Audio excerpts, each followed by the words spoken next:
Hello friends, అక్షయ పాత్ర ఈ పేరు వినగానే మనకు గుర్తుకొచ్చేది ఈ పాత్రలో ఏం పెట్టినా ఒకటికి 100 రెట్లుగా మల్టిప్లై అయ్యి ఖాళీ అవ్వకుండా ఎప్పటికీ అలానే ఉండిపోతుంది అని. అయితే ఈ అక్షయ పాత్రని ఉపయోగించి పాండవులు వాళ్ళ యొక్క 12 సంవత్సరాల అరణ్యవాసంలో కొన్ని వేల మందికి ఆహారం అయితే పెట్టారు అని మహాభారతంలో చెప్తుంది. అయితే అసలు ఈ అక్షయ పాత్ర పాండవులకు ఎలా దొరికింది, మహాభారతంలో దొరికిన అక్షయ పాత్ర ఇప్పుడు ఎక్కడ ఉంది అనేది ఈ వీడియోలో చెప్పబోతున్నాను. సో ఈ అక్షయ పాత్ర కథ చాలా ఇంట్రెస్టింగ్ గా ఉంటుంది కాబట్టి ఎవరు కూడా మిస్ చేసుకోకండి. సో అందుకే దీన్ని బేస్ చేసుకుని ఎన్నో సూపర్ హిట్ మూవీస్ కూడా తీశారు.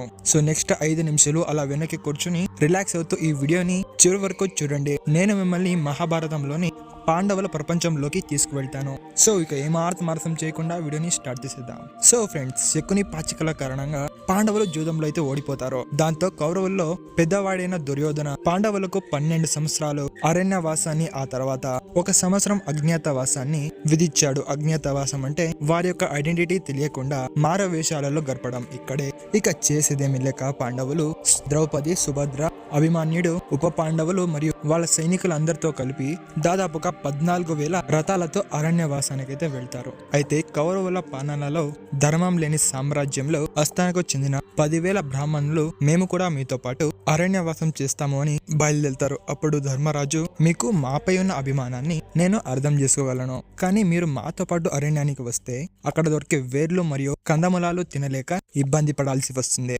సో అందుకే మీరు ఇక్కడే ఆగిపోండి అని అంటారు. సో అప్పుడు బ్రాహ్మణులు, మేము ఎంత కష్టమైనా మీతో పాటు మేము కూడా అరణ్యవాసం చేస్తామని అంటారు. పాండవులు ఎంత చెప్పినా వినకుండా అరణ్యవాసానికి అయితే బయలుదేరుతారు. ఇక అరణ్యానికి వెళ్తున్నంతసేపు ధర్మరాజు ఆలోచన అంతా తనతో పాటు వస్తున్న 8,000 మందికి అడవిలో ఆహారాన్ని ఎలా ఇవ్వాలి అని. సో దీన్ని గమనించిన శౌనక మహర్షి ధర్మరాజు దగ్గరికి వచ్చి, ధర్మరాజా, ఈ భూమాండం మీద ఉన్న జీవులకి మరియు నీటిని ఇచ్చేవాడు సూర్య భగవానుడు. సో ఆయన్ని ప్రార్థించి ప్రసన్నం చేసుకోగలిగితే ఈ సమస్యకు పరిష్కారం దొరుకుతుంది అని అంటారు. సో ఇలా ధర్మరాజుకు 108 ధర్మనామాలను దాని యొక్క అర్థంతో సహా ఉపదేశించి తన ప్రార్థనను వీలైనంత తొందరగా మొదలుపెట్టు అని చెప్తాడు. అజ్ఞానానికి చేరుకున్న మరుసటి రోజు ధర్మరాజు తెల్లవారున జామున లేచి నదిలో స్నానం చేసి నిష్ఠతో మరియు అంతఃకరణ శుద్ధితో సూర్య భగవాను పూజించడం మొదలు పెడతాడు. సో కొద్దిసేపటి తర్వాత సూర్య భగవానుడు ప్రత్యక్షమయ్యి ధర్మరాజుకు ఒక రాయి పాత్రను ఇచ్చి, ధర్మరాజా, ఈ 12 ఏళ్ల అరణ్యంలో దొరికే కూరగాయలతో ద్రౌపది చేతిలో వండించి ఎంతమందికి వడ్డించిన ఈ పాత్ర అయితే ఖాళీ అవ్వదు అని అంటారు. కాకపోతే ఎవరైనా ఏ సమయంలో అయినా ఈ అక్షయ పాత్రను పూర్తిగా కడిగేసి బోర్లిస్తే మాత్రం ఇక ఆ రోజుకి అది పని చేయదు అని అంటారు. సో ఇలా చెప్పి అక్కడి నుంచి అయితే వెళ్ళిపోతాడు.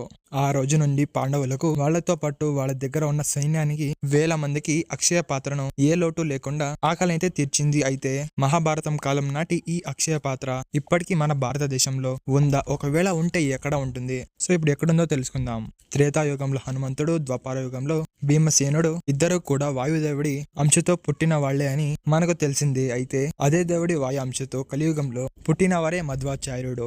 ఆయనే తన గత జన్మలో భీమసేనుడు అని చెప్పడానికి ఎన్నో సంఘటనలు అయితే ఉన్నాయి. అందులో ఒక ఆసక్తికరమైన సంఘటన గురించి ఇప్పుడు తెలుసుకుందాం. ఒకరోజు మధ్వాచార్యుల గారు తన శిష్యులతో కలిసి ద్వాపర యుగంలో కురుక్షేత్రం జరిగిన ప్రదేశంలో ఇప్పటి హర్యానాకైతే వెళ్తారు. సో ఆ యుద్ధ రంగంలో సరిగ్గా ఒక చోటుకు వెళ్లిన తర్వాత తన గత జన్మ జ్ఞాపకాలు గుర్తుకు వచ్చి అంతుపట్టలేనంత ఆవేశం వచ్చి శిష్యులతో, ఈ మట్టి కిందే నా కథ ఇప్పటికి కూడా ఉంది. ద్వాపర యుగంలో 100 ఏనుగుల శక్తి కలిగి ఉన్న భీమసేనుణ్ణి అది నేనే. ఒక్కసారి ఆయన యొక్క శిష్యులు ఆశ్చర్యపోయి ఆయన చెప్పింది నిజమేనా అని తెలుసుకోవడానికి చాలా ఉత్కంఠంతో అక్కడ లోతుగా తవ్వి చూస్తారు.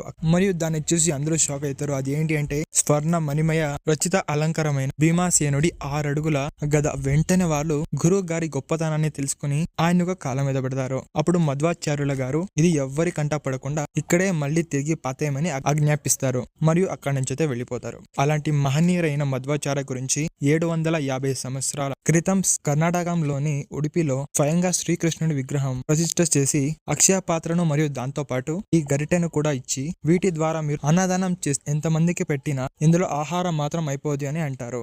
అయితే ఈ అక్షయ పాత్ర పాండవులు వాడిన అక్షయ పాత్ర ఒకటేనా అంటే పాండవులకు సూర్య భగవానుడు ఇచ్చిన అక్షయ పాత్ర రాగితో కూడి ఉంటుంది.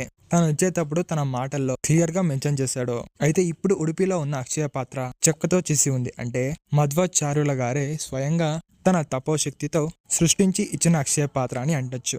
సో మరి అది ఇది ఒకటి కానప్పుడు ఈ అక్షయ పాత్ర కూడా అటువంటి శక్తి ఉందా అంటే మనకు సినిమాలో చూపిస్తున్నట్టుగా ఒక స్పీడ్ అందులో పడితే లక్షల స్పీడ్ గా మారిపోవడం అలాంటి శక్తులు అయితే లేవు కానీ బట్ అందులో ఇప్పటికీ వాళ్ళు వండిన అన్నాన్ని ఒక పాత్రలో ఉంచి ఈ అక్షయ పాత్రతో దాని యొక్క గరిటితో తాకించిన తర్వాతే మధ్వాచార్యులు చెప్పిన విధంగా ఎన్ని వేల మందికి పెట్టి ఇందులోని ఆహారం సరిపోతుంది అని అంటూ ఉంటారు. అందుకే గత 700 సంవత్సరాల క్రితం ఎటువంటి అంతరాయం లేకుండా ఉడిపులో నిత్య అన్నదానం అయితే జరుగుతూ ఉంటుంది. సో మరి ఇది అక్షయ పాత్ర గురించి. సో మరి అదే ఫ్రెండ్స్ వీడియో నచ్చితే తప్పకుండా లైక్ చేయండి. అలాగే ఇలాంటి ఎన్నో మరెన్నో ఇంట్రెస్టింగ్ వీడియోస్ కోసం మన ఛానల్ ఇప్పుడే సబ్స్క్రైబ్ చేసుకోండి అండ్ బెల్ ఐకాన్ క్లిక్ చేసి అలపడుకోవడం మాత్రం మర్చిపోకండి. సో నెక్స్ట్ వీడియోలో మరొక కొత్త ఇంట్రెస్టింగ్ వీడియోతో కలుస్తాను. అందులో thank for watching and bye.